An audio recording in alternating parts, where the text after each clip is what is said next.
আমাদের রাজ্যের মন্ত্রী সম্মানীয় জনাব গোলাম রব্বানী সাহেব।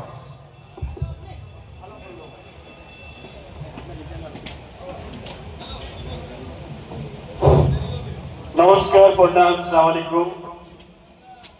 মঞ্চে আমাদের এই বিজয় সম্মেলন দায়িত্বে আমাদের জেলার প্রেসিডেন্ট, ইসলামপুর মুন্সিপালিটির পৌরপিতা, এক ট্রাম দুই ট্রাম না 5 ট্রামের পৌরপিতা, আর অনেকদিনকার সিনিয়র লিডার, বিশেষ করে আমার বাবার সঙ্গে আমি ওনাকে বারবার দেখেছি, শ্রী কানাডা আগরওয়াল সাহেব আছেন মঞ্চে। আমাদের এখানকার জনপ্রিয় লোকপ্রিয় গায়ক,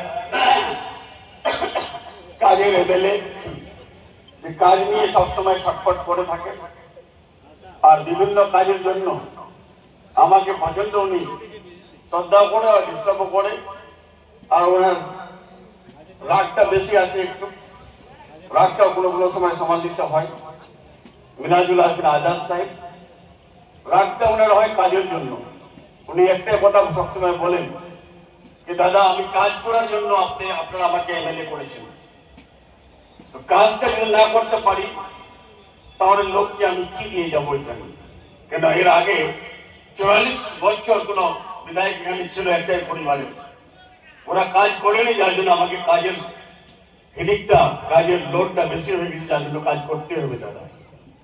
আর আমাদের কৌশিক গুল সাহেব আর আপনারা সবাই যারা আজকে এসেছেন, বিশেষ করে সুবীর বাবু, আমার পরে আমি সুবীর বাবুকে ধন্যবাদ দিচ্ছি, আনোয়ারকে ধন্যবাদ দিচ্ছি, সভাপতিকে। এরা, আমি আগে বলে আসছিলাম যে আমার কয়টা প্রোগ্রাম আছে, একটা ফুটবলের ইনভিটেশন আছে, একটা বিয়ে বাড়ি আছে, একটা বিবৃতি মিটিং আছে, যার জন্য আমি আগে চলে যাব। কিন্তু যাওয়ার আগে একটা কথা বলে দেবো যে আমরা এখানে বিশেষ সম্মেলনতে এসেছি না, ওখানে আমি স্কুলের সাইডে দেখলাম লাইন নিয়ে লোকগুলো দাঁড়িয়ে আছে, এটা ঠিক না।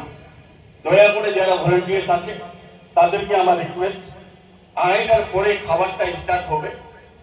আপনারা যে খাবার ম্যানেজমেন্ট করেছেন ওটা কমপক্ষে দয়া করে নানাদার শুনবেন, আমাদের বিধায়কের শুনবেন, তারপরে আপনারা যাবেন। আজকে বিজয় সম্মেলন নিয়ে আমরা করতে এসেছি। এর আগে আমরা কার্নিভাল করলাম, এর আগে বিজয় দশমী করেছি, এই পুজো